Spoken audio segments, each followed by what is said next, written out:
They say true betrayal doesn't come from enemies, but from those who claim to love us most. Imagine a lavish mansion where a pregnant wife faces her husband's mistress. The tension crackles like electricity as Sophia's venomous smile spreads across her face. "He's tired of you," she hisses, stepping closer to Victoria, whose hand instinctively shields her unborn child. Then it happens, the crack of Sophia's hand striking Victoria's cheek echoes through the room. But instead of defending his pregnant wife, Maxwell only gently restrains his mistress, his concern clearly for the wrong woman. What nobody realizes in this moment of ultimate betrayal, Victoria has been recording everything. This shocking, true story of deception, assault, and a wife's brilliant revenge will leave you speechless. Like this video if you believe in standing up for yourself. And subscribe for more incredible stories of resilience, justice, and triumph over those who underestimate the quiet ones. The most spectacular revenge is the one they never see coming. They say true betrayal doesn't come from enemies, but from those who claim to love us most. Imagine a lavish estate where a pregnant wife is forced to watch her husband defend another woman. Picture the mistress, a venomous smile on her lips, raising her hand and striking the wife, her expensive bracelet glinting under the chandelier. And as shocking as that moment is, the biggest twist has yet to be revealed because the betrayed wife has secretly recorded everything. In the affluent community of Lakewood Estates, Connecticut, stands the Matthews Mansion, a magnificent Georgian-style residence with pristine white columns and imported stone. The immaculate property, worth well over $8 million, represents the pinnacle of East Coast luxury living and hides secrets as deep as its manicured gardens. Victoria Matthews, a radiant woman of 30, stepped carefully down the winding staircase one crisp autumn morning, one hand protectively cradling her 5-month pregnant belly. Her honey blonde hair was pulled back in a simple chignon, her blue eyes troubled despite the morning sunlight streaming through the tall windows. Through the foyer, she could see her husband, Maxwell Matthews, pacing on the terrace, phone pressed firmly to his ear, his expression stormy. "I don't care what it takes. Get it done." He barked into the phone before abruptly ending the call. At 35, Maxwell had transformed from a computer science graduate with ambitious dreams to one of Connecticut's most successful tech entrepreneurs. His company, Pinnacle Innovations, had revolutionized data security systems, an irony not lost on Victoria as she contemplated the growing insecurity of her own marriage. "Is everything all right?" Victoria asked softly as she approached. "You seem tense lately." Maxwell's dark eyes flickered briefly to hers before returning to his phone. "Just business. Vic, nothing for you to worry about." He never quite met her gaze these days, a subtle but significant change that had begun 3 months ago. "I thought we might have lunch together today," she suggested, trying to recapture some semblance of the intimacy they once shared. "Dr. Bennett says I should be eating more protein for the baby, and there's that new bistro in town." "Can't today," Maxwell cut her off, checking his watch. "Board meeting at 11, then investor calls all afternoon." He brushed past her, dropping a perfunctory kiss on her cheek. "Don't wait up tonight. Might be late." Victoria stood alone on the terrace, the autumn breeze rustling the maple trees surrounding their property. This cold distance was becoming their new normal, and with each passing day, the vibrant, attentive man she'd married seemed to fade further away, replaced by a distracted stranger. She had ignored the first signs, the late-night calls he'd taken his study with the door closed, the sudden emergency business trips, the lingering scent of unfamiliar perfume on his shirts. Victoria had initially chided herself for being paranoid, blaming pregnancy hormones for heightening her anxieties. Mrs. Matthews, Nancy Wilson, Victoria's personal nurse, appeared at the terrace door, a warm, maternal woman in her 50s with kind eyes and a no-nonsense demeanor. Nancy had been hired when Victoria's pregnancy had briefly been classified as high risk in the early months. "It's time for your prenatal vitamins and morning checkup."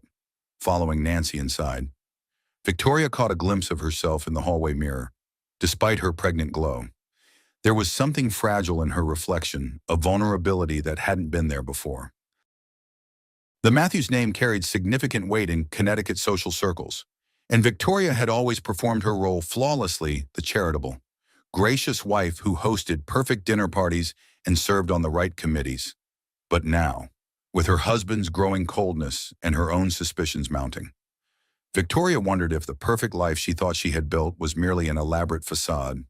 3 weeks later, Victoria agreed to attend the annual charity gala at Lakewood Country Club, if only to maintain appearances.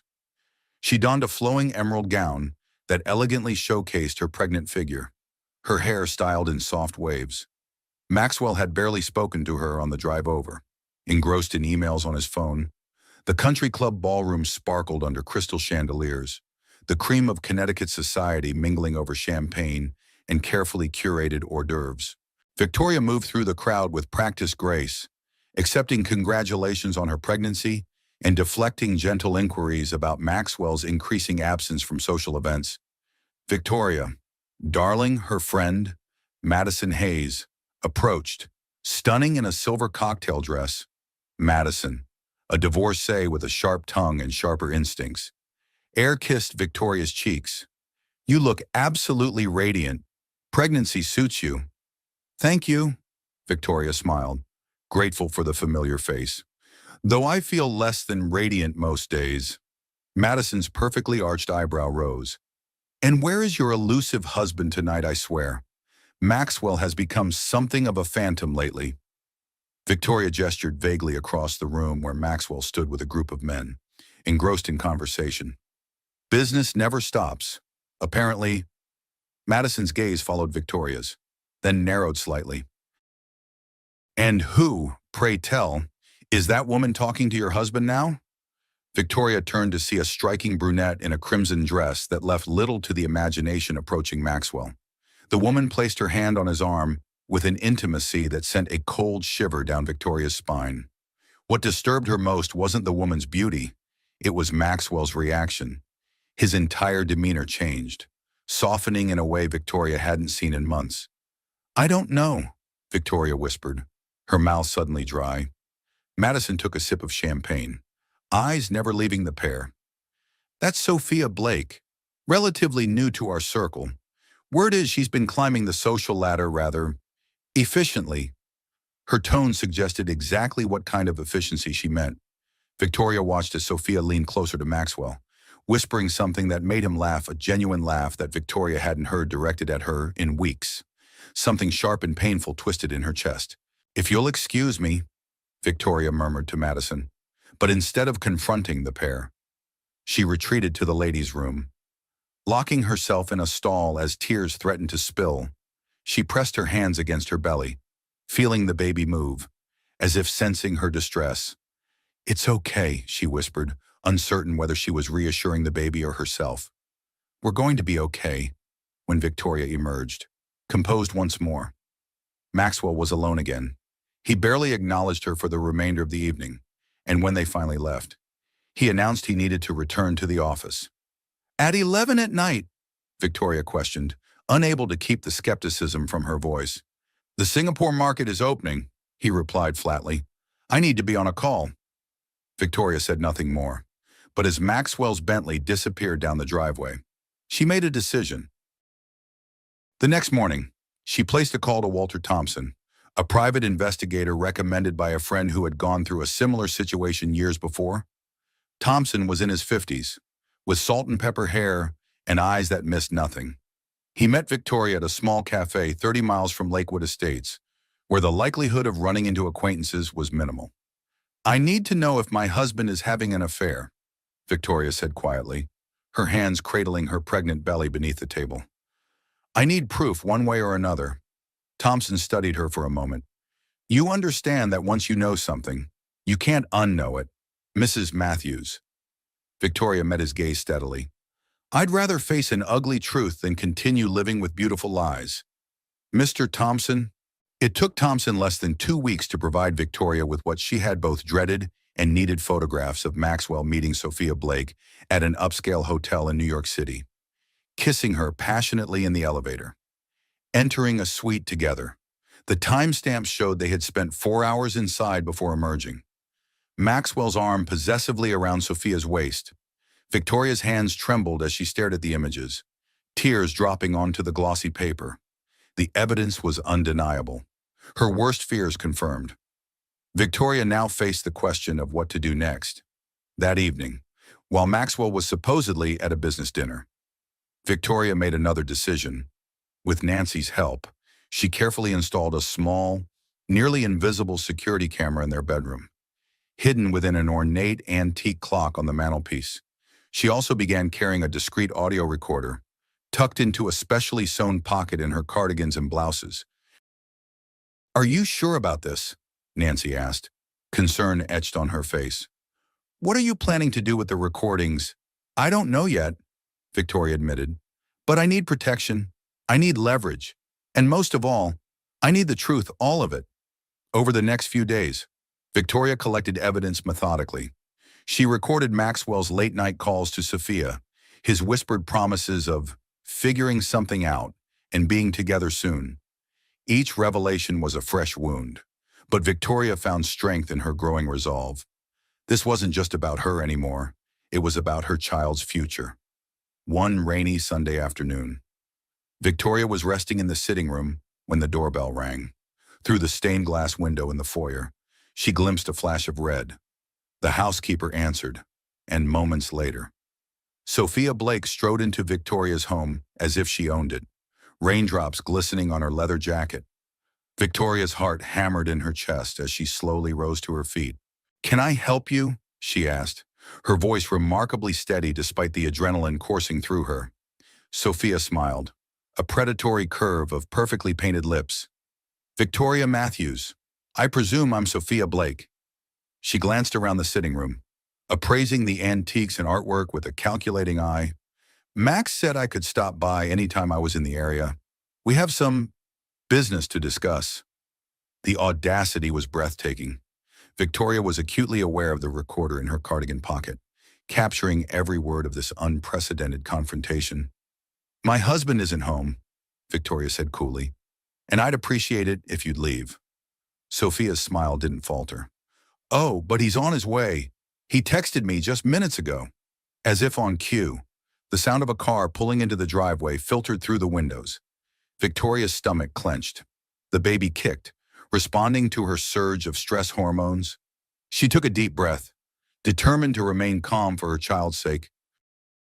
Maxwell entered, shaking rain from his umbrella, and froze upon seeing both women facing each other in the sitting room. For a brief moment, panic flashed across his face before he forced a smile. "Sophia," he said, his voice unnaturally high. "I didn't expect you so soon." "Clearly," Victoria said, her gaze never leaving her husband's face.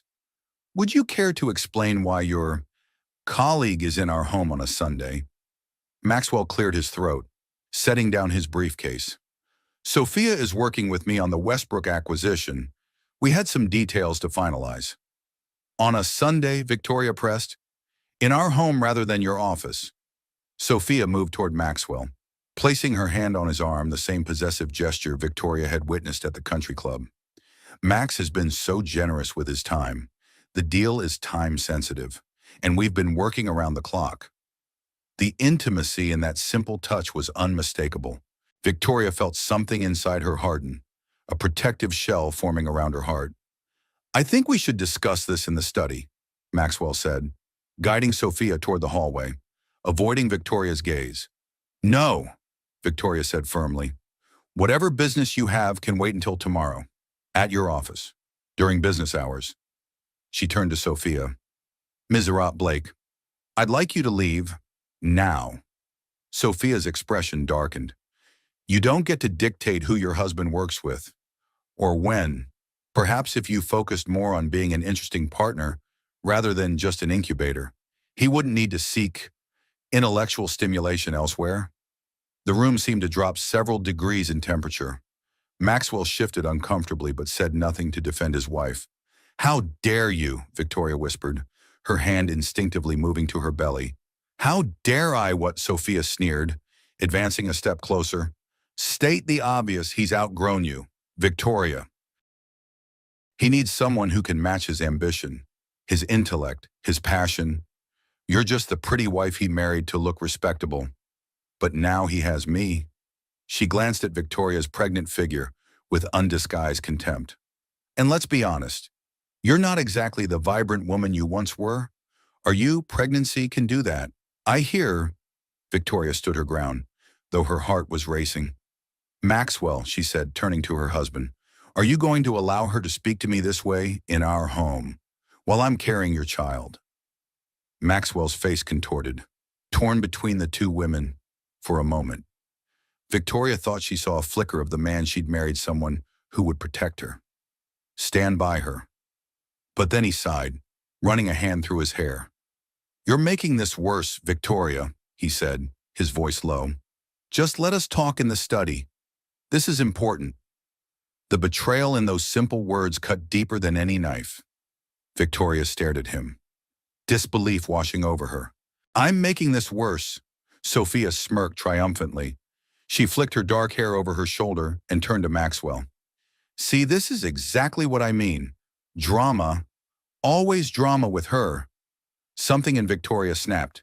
Get out of my house, she hissed, each word razor sharp.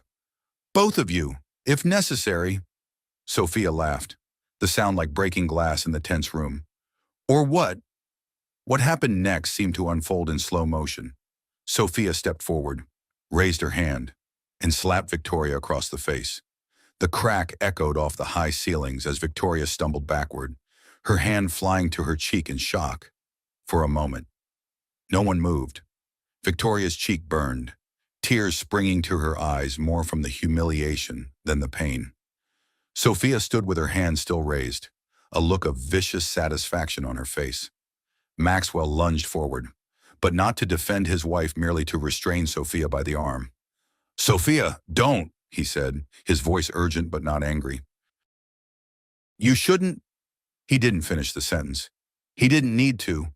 The damage was done, not just by Sophia's hand, but by Maxwell's response in that critical moment. He had chosen the mistress over the mother of his child.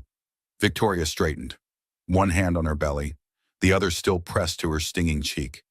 The recorder in her pocket had captured everything: the confrontation, the slap, Maxwell's tepid response, her eyes, now dry and burning with resolve, locked onto her husband's. You'll regret this, she said quietly, her voice trembling, not with fear, but with the certainty of her words. Both of you. She turned and walked from the room with as much dignity as she could muster, leaving Maxwell calling half-heartedly after her. In their bedroom, Victoria locked the door and sank onto the edge of the bed, her breathing shallow, her mind racing. Nancy rushed in, using her spare key after knocking, received no answer. Mrs. Matthews, she exclaimed, taking in Victoria's reddened cheek and trembling form. What happened? Between ragged breaths, Victoria recounted the confrontation. Nancy's face paled with anger and concern as she gently examined Victoria's cheek. We need to check your blood pressure and the baby, Nancy insisted, retrieving her medical kit. Stress like this isn't good for either of you. As Nancy worked, Victoria's shock gradually gave way to a cold clarity. She had been naive, trusting, willing to give Maxwell the benefit of the doubt despite mounting evidence. She had played by the rules of their social circle, maintaining appearances at the cost of her dignity, but no more. This isn't just about me anymore, Victoria said, placing her hand protectively over her belly. If Maxwell won't protect us, I will. That night, Victoria reviewed the recording of the confrontation, her hands steady as she transferred the audio file to her personal laptop. The evidence was damning, not just of Sophia's assault, but of Maxwell's betrayal, his failure to defend his pregnant wife in their own home. While Maxwell slept in the guest room, not even attempting to speak with her, after the incident, Victoria made another call to Walter Thompson. I need your help with something more, she told him. I need to know everything about Sophia Blake, where she came from, what she wants, who she really is. Thompson's voice was grave on the other end of the line. You're planning something, Mrs. Matthews. It wasn't a question, but Victoria answered anyway. I'm planning to protect myself and my child, Mr. Thompson, by any means necessary. The next morning, Victoria contacted Andrew Campbell, one of Connecticut's most respected family lawyers. His office, located in a discreet building in Hartford, was deliberately unremarkable, a sanctuary for high-profile clients seeking privacy during their most vulnerable moments. Campbell, a distinguished man in his 60s with silver hair and compassionate eyes that had seen every variation of marital discord, listened intently as Victoria played the recording of the confrontation. "This is serious, Mrs. Matthews," he said when the audio ended. "Assault on a pregnant woman, in your own home, with your husband's tacit approval. You have grounds for an immediate restraining order against Mrs. Blake and potentially a legal separation from your husband." Victoria nodded, her hands folded protectively over her belly. "I need to understand all my options. Mr. Campbell, I'm not making any rash decisions, but I need to be prepared." Campbell leaned forward, his expression grave. "With the evidence you've gathered, the photographs, the recordings, you're in a strong position. Connecticut is an equitable distribution state for divorce proceedings, meaning the court will divide marital property fairly, though not necessarily equally. Given your husband's actions and the potential harm to you and your unborn child, you could receive a favorable settlement." Victoria absorbed this information, her mind racing. "I don't want to destroy Maxwell," she said finally. "I just want protection for my child and myself, and I want him to understand the consequences of his choices." Campbell nodded. "Understanding the complex emotions at play, we'll proceed carefully. First, let's file for that restraining order against Mrs. Blake. Then we'll prepare documentation for a legal separation. Should you decide to pursue that route, we won't file anything regarding your marriage until you're absolutely certain." As Victoria left Campbell's office, a strange calm settled over her. For weeks, she had been reactive, responding to Maxwell's betrayal with hurt and confusion. Now, she was taking control, creating a plan, protecting what mattered most. That evening, while reviewing the security camera footage from their bedroom, Victoria made a startling discovery. Maxwell had been on the phone with Sophia, discussing not just their affair, but a calculated strategy to paint Victoria as emotionally unstable. Pregnancy hormones making her paranoid. Maxwell had said to position himself favorably should Victoria cause problems about their relationship. "Once the baby is born, if she doesn't cooperate, we can build a case that she's unfit," Maxwell had told Sophia. "I've seen it done before. The courts favor fathers with financial stability and strong legal teams." Victoria's blood ran cold as she realized they weren't just having an affair, they were plotting against her, planning to potentially take her child if she didn't quietly accept her husband's infidelity. The depth of the betrayal was staggering. She immediately sent the footage to Campbell with a short message: "We need to move faster." The next day, Victoria received a call from Walter Thompson. His investigation into Sophia Blake had yielded interesting results. Sophia wasn't the sophisticated socialite she presented herself as. She had reinvented herself numerous times, changing her name from Sarah Blackwood and leaving behind a trail of wealthy, married men whose bank accounts and reputations had suffered after their entanglements with her. "She's a professional," Thompson explained. "She targets wealthy, married men, establishes herself in their lives, and then either extorts them or positions herself to benefit financially when the marriage inevitably collapses." Victoria's suspicions crystallized into certainty. "She's using Maxwell, and he's letting her," Thompson confirmed. "I've also discovered something else. Ms. Blake or Blackwood has been making inquiries about your family trust fund. She's particularly interested in the Matthews family holdings and seems to believe she can access them through your husband." This revelation added another layer to Victoria's understanding of the situation. It wasn't just an affair born of passion or Maxwell's midlife crisis. It was a calculated scheme, with her family's wealth as the ultimate prize. Armed with this knowledge, Victoria implemented the next phase of her plan. She began documenting every aspect of her pregnancy and health with meticulous care, ensuring that no one could later claim she was unfit or unstable. She also instructed Campbell to accelerate the process for the restraining order against Sophia.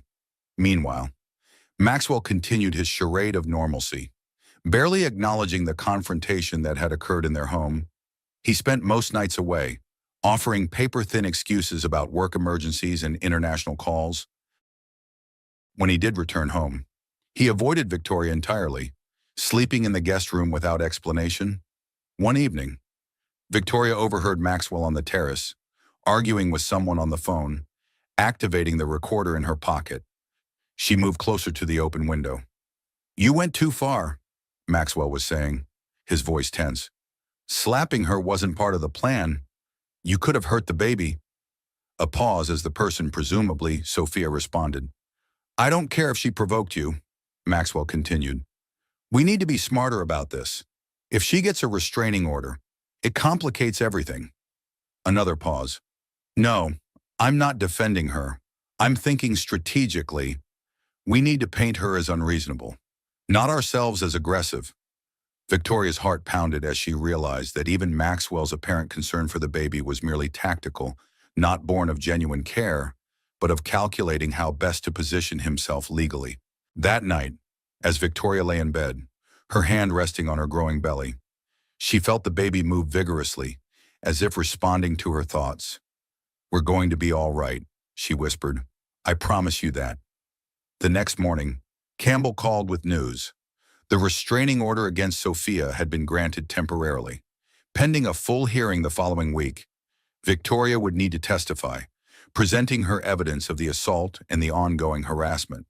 "Be prepared," Campbell warned. "Ms. Blake will likely counter with accusations of her own, and Maxwell might support her version of events." Victoria closed her eyes, absorbing the reality that her husband might publicly side against her. "I understand. I'll be ready." She spent the next few days gathering additional evidence, organizing her recordings, and preparing herself mentally for the hearing. Nancy stayed close, monitoring Victoria's health and providing much-needed emotional support. "You're the strongest woman I know," Nancy told her one evening as they shared tea in the kitchen. "Many would have crumbled under this kind of betrayal, especially while pregnant." Victoria smiled sadly. "I don't feel strong. I feel necessary. Like I don't have the luxury of falling apart because someone else depends on me now." She placed her hand on her belly, feeling the baby shift. "Besides, my mother always said that true strength isn't about never breaking, it's about how you put yourself back together." The night before the hearing, Victoria couldn't sleep. She paced her bedroom, rehearsing her testimony, reviewing the evidence one last time. Around midnight, she heard a car pull into the driveway, Maxwell returning from wherever he'd been spending his evenings. Victoria tensed, listening as he entered the house and moved through the foyer. To her surprise, his footsteps headed toward her door. A soft knock followed. "Victoria." Maxwell's voice was subdued. "Can we talk?" She hesitated, then opened the door, keeping one hand on the doorknob, ready to close it if necessary. Maxwell looked haggard, his usually immaculate appearance disheveled, dark circles under his eyes. "What do you want, Maxwell?" He ran a hand through his hair, a gesture she'd once found endearing. "I heard about the restraining order against Sophia. The hearing tomorrow." Victoria's expression remained neutral. "And this is getting out of hand," he said, an edge of frustration in his voice. "Legal proceedings, restraining orders, it's unnecessary drama. We could handle this privately." "Like how you handled it when she slapped me in our home," Victoria countered, her voice steady despite the anger bubbling beneath the surface. "When you stood by and did nothing while your pregnant wife was assaulted." Maxwell had the decency to look ashamed, if only briefly. "That was unfortunate. Sophia lost her temper. It won't happen again." "You're right about that," Victoria agreed coldly. "It won't happen again because she will legally be required to stay away from me. And if either of you violates that order, there will be consequences." Maxwell's expression hardened. "You're being unreasonable. Sophia is important to my business dealings. This restraining order could complicate significant partnerships." Victoria stared at him, truly seeing him for perhaps the first time, not as the man she had loved, but as the stranger he had become. "My safety and our child's well-being are non-negotiable. Maxwell, if your business dealings with Sophia are more important than that, then we have nothing more to discuss." She began to close the door, but Maxwell put his hand out, stopping it. "Victoria, think about what you're doing. The Matthews name carries weight in this community. A public scandal like this should have been considered before you brought your mistress into our home. Victoria finished for him. Good night, Maxwell. This time, when she pushed the door closed, he didn't resist. Victoria leaned against it, heart pounding, but feeling stronger than she had in months. Tomorrow would be challenging, but she was ready to fight not just for herself, but for the future of her child. The morning of the hearing dawned gray and drizzly, mirroring Victoria's turbulent emotions. She dressed carefully in a conservative navy maternity dress, her hair pulled back in a simple chignon. Nancy accompanied her to the courthouse, a reassuring presence as they navigated the media that had already gathered outside. Mrs. Matthews, is it true your husband's mistress assaulted you? Called one reporter. Are you filing for divorce? Shouted another. Victoria kept her head high, one hand protectively cradling her belly as Andrew Campbell escorted her through the crowd and into the courthouse, inside the modestly sized courtroom. She saw Maxwell already seated with his attorney, Rachel Donovan, a sharp-featured woman known for her aggressive litigation style. Sophia Blake sat on the far side, looking surprisingly demure in a high-neck blouse and tailored pants, a calculated departure from her usual provocative style. Judge Eleanor Harmon, a stern woman in her 60s with a reputation for no-nonsense efficiency, called the court to order. Campbell presented Victoria's case first, methodically laying out the evidence, the audio recording of the confrontation.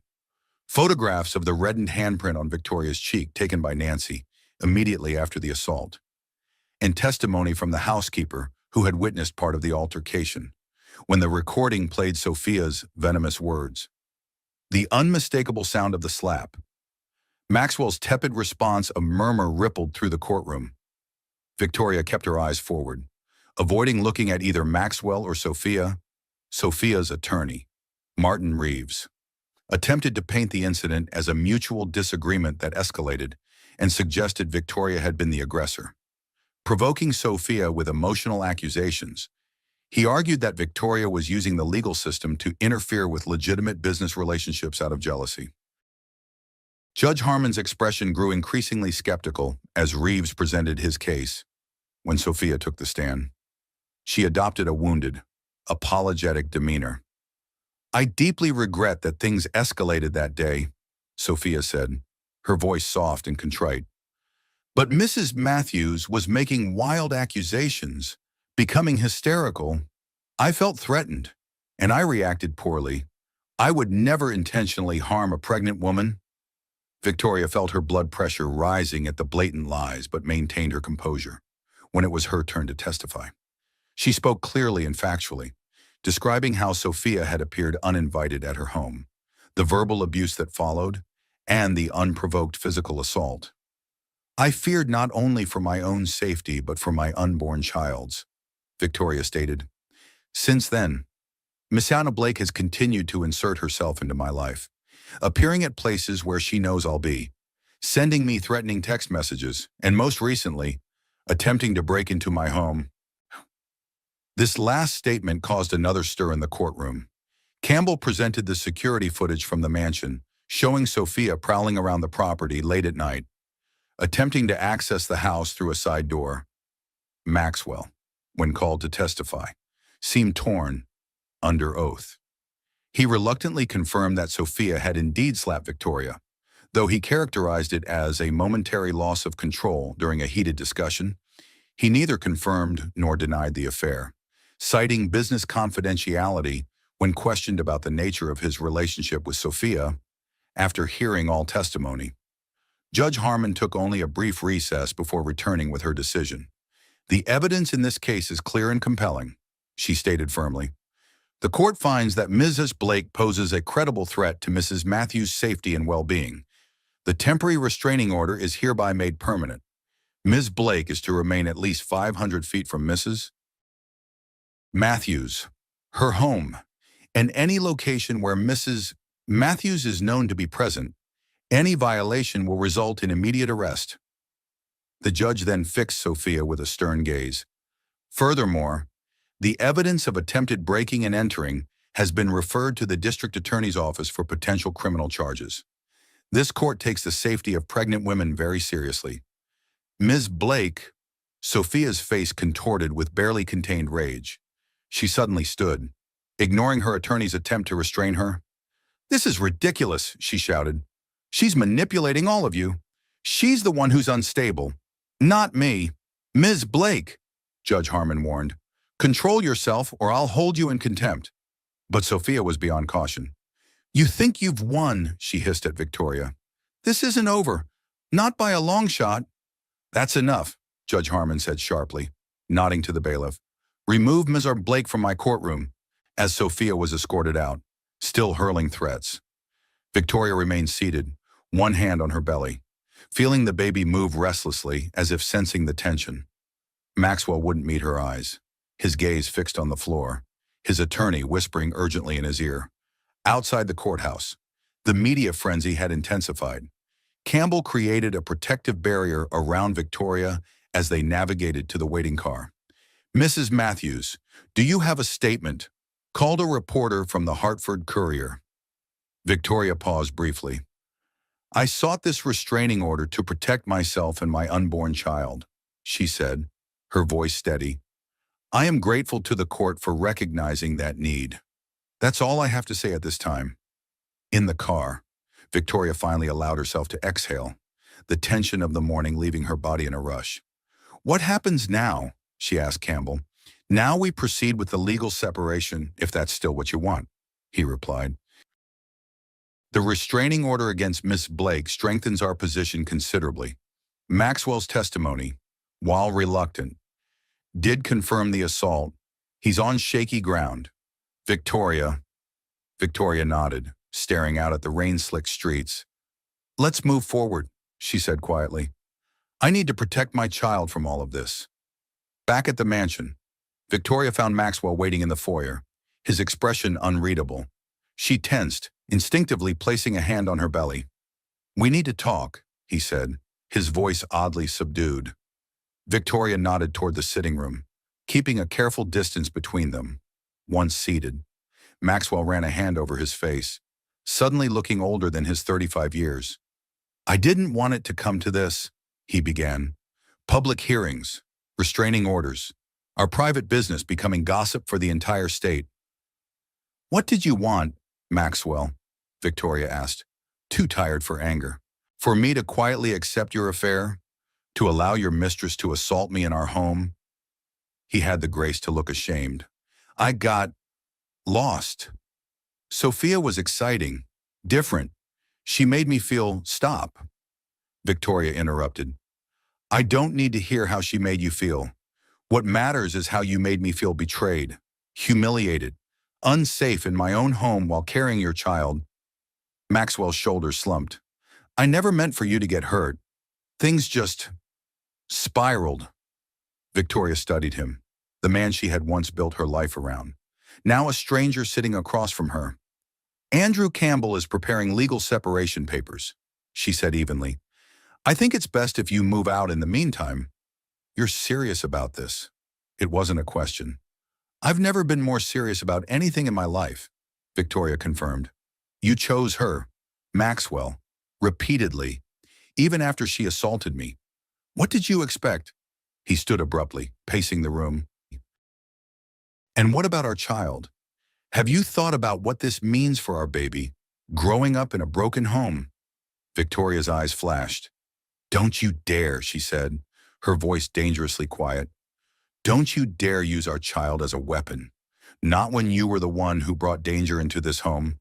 Not when you were discussing with Sophia how to paint me as an unfit mother to take my baby away." Maxwell froze. "What are you talking about?"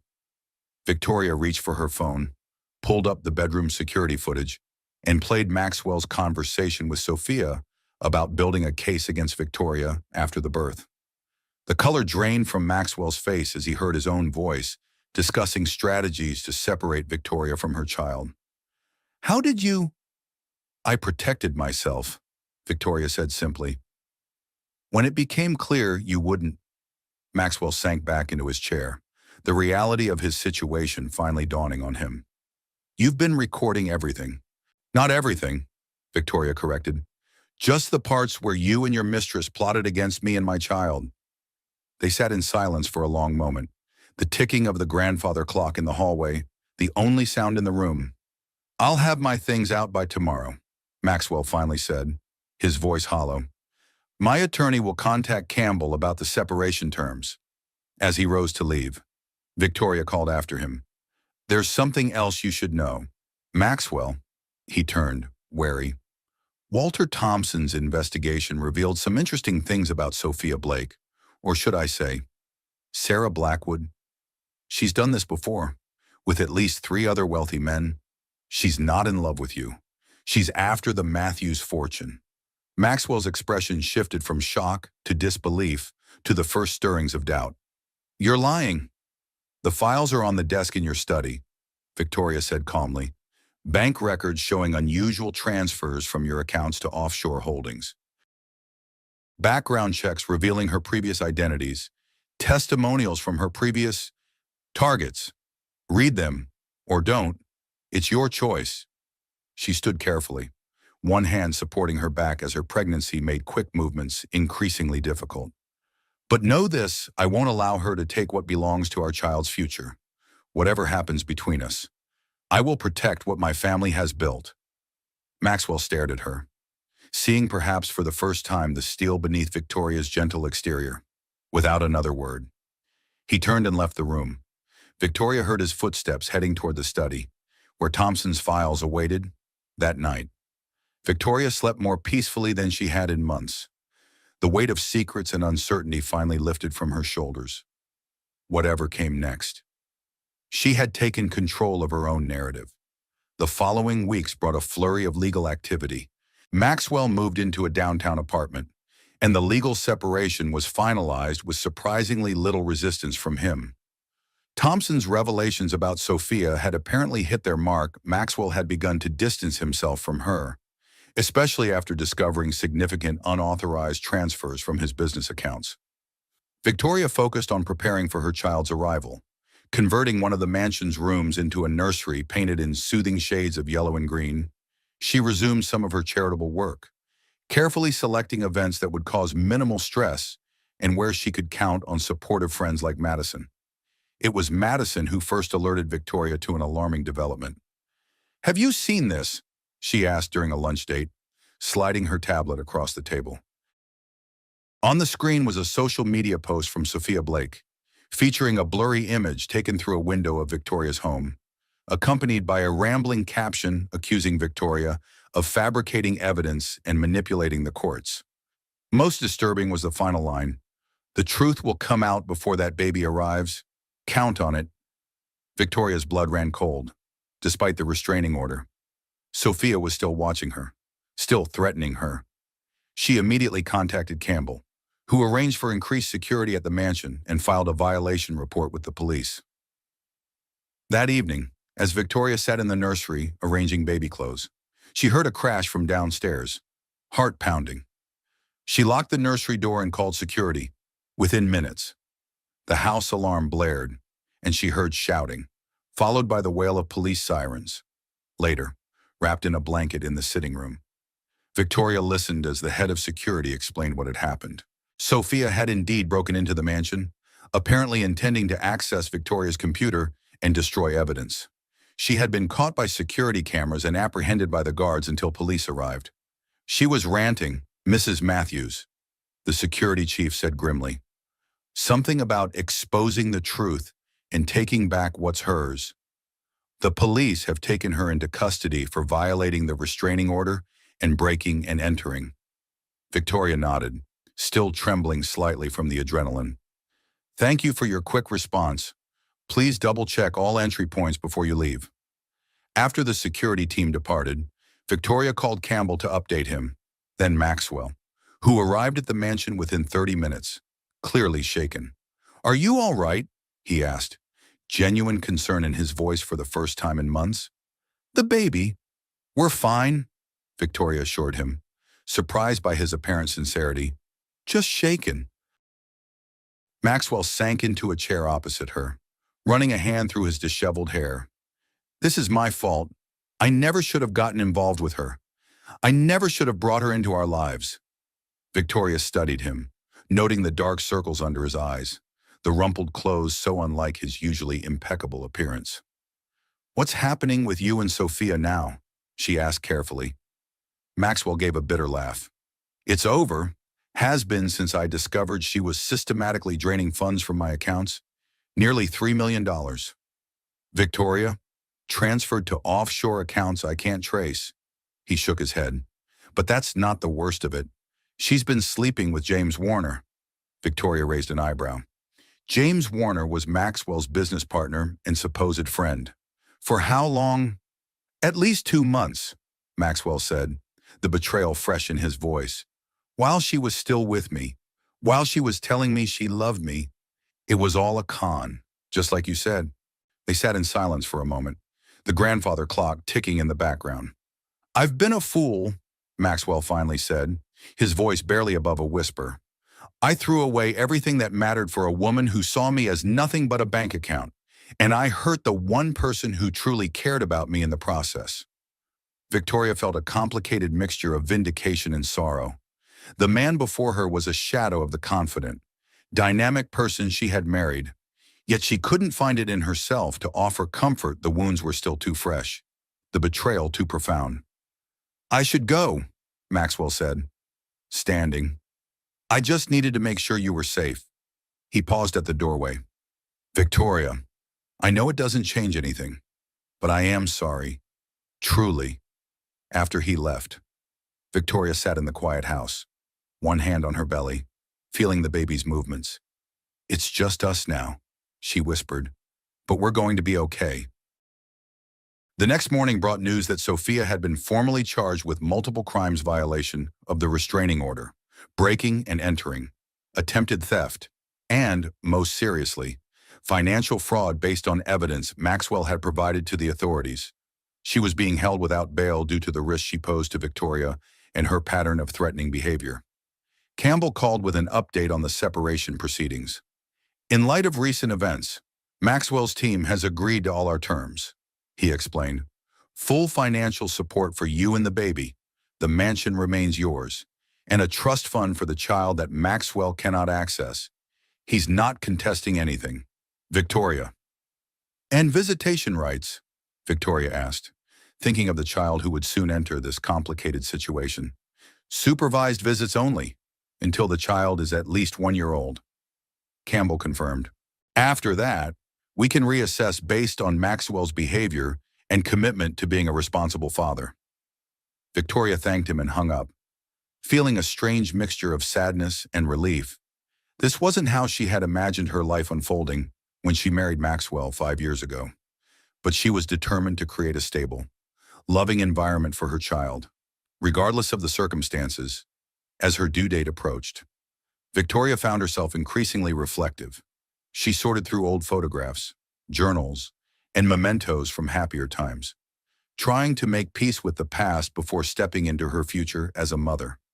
One afternoon, while organizing the study, she came across a small velvet box tucked in the back of a drawer. Inside was a delicate silver bracelet with a single charm, a tiny heart. A note in Maxwell's handwriting read, "For our baby's first birthday, with all my love, Dad." Victoria's eyes filled with tears as she realized Maxwell must have purchased this months ago, before the affair, before everything fell apart, somewhere in the chaos. He had once looked forward to being a father, had planned for a future with their child. The thought was both comforting and heartbreaking. She was still holding the bracelet when her water broke. The labor was long but uncomplicated. Nancy stayed by Victoria's side throughout, offering encouragement and support. Madison arrived halfway through, bringing flowers and steady companionship. Victoria had decided weeks earlier not to notify Maxwell until after the birth. She needed this moment to be peaceful, focused solely on bringing her child safely into the world. After 14 hours, Faith Elizabeth Matthews was born 7 pounds, 8 ounces, with a dusting of blonde hair and her mother's blue eyes, as the nurse placed the tiny bundle in Victoria's arms. A profound love unlike anything she had ever experienced washed over her. "Hello, Faith," she whispered, tracing a finger along her daughter's perfect cheek. I've been waiting so long to meet you. Only after mother and baby were settled did Victoria send a brief text to Maxwell. Faith Elizabeth Matthews, born 4:17 a.m., 7 lbs, 8 Oz, both doing well. Maxwell arrived at the hospital 2 hours later, hesitating at the doorway of the private room. A large teddy bear clutched awkwardly in his hands. Come in, Victoria said softly, nodding to the chair beside her bed. Meet your daughter. Maxwell approached carefully, setting the bear on a side table. His eyes widened as he took in the tiny face nestled against Victoria's chest. She's perfect, he whispered, tears gathering in his eyes. She looks like you. Victoria smiled, the first genuine smile she had directed at Maxwell in months. Would you like to hold her? Carefully, she transferred Faith into her father's arms. Maxwell cradled her with surprising tenderness, one finger gently stroking her tiny hand. When Faith reflexively gripped his finger, a tear slid down his cheek. I've made so many mistakes, he said, his voice thick with emotion. I don't deserve this moment. Victoria watched them, her heart full of complicated emotions. Faith deserves to know her father, she said simply. What kind of relationship you build with her is up to you. It will depend on your choices going forward. Maxwell nodded, understanding the weight of her words. I want to be in her life. Victoria, I want to be the father she deserves. Then be that man, Victoria replied. Not for me, but for her. They sat in companionable silence for a while, the beeping of hospital monitors and Faith's occasional soft sounds the only interruption. It wasn't forgiveness, Victoria wasn't ready for that, but it was a beginning, a fragile bridge toward a new kind of future. 3 months later, Victoria sat on the terrace of what was now officially her home, Faith sleeping peacefully in a bassinet beside her.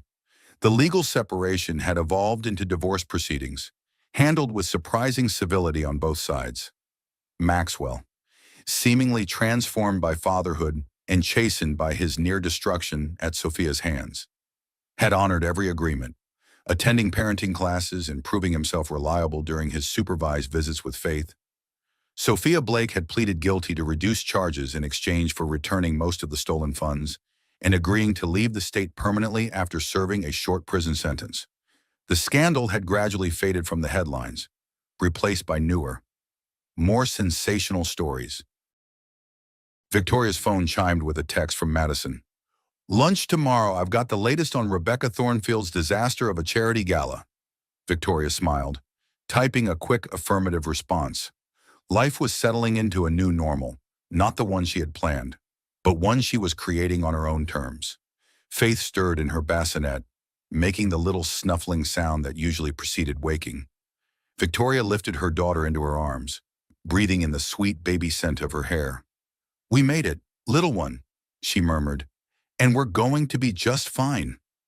As the afternoon sun bathed them in golden light, Victoria felt a sense of peace wash over her. The path forward would have its challenges, but she had discovered a strength within herself that no betrayal could diminish. A resilience that would guide both her and Faith toward whatever the future held. In the quiet garden of what had once been a monument to her perfect marriage, Victoria Matthews had built something far more valuable, a testament to her own worth, independent of anyone else's validation.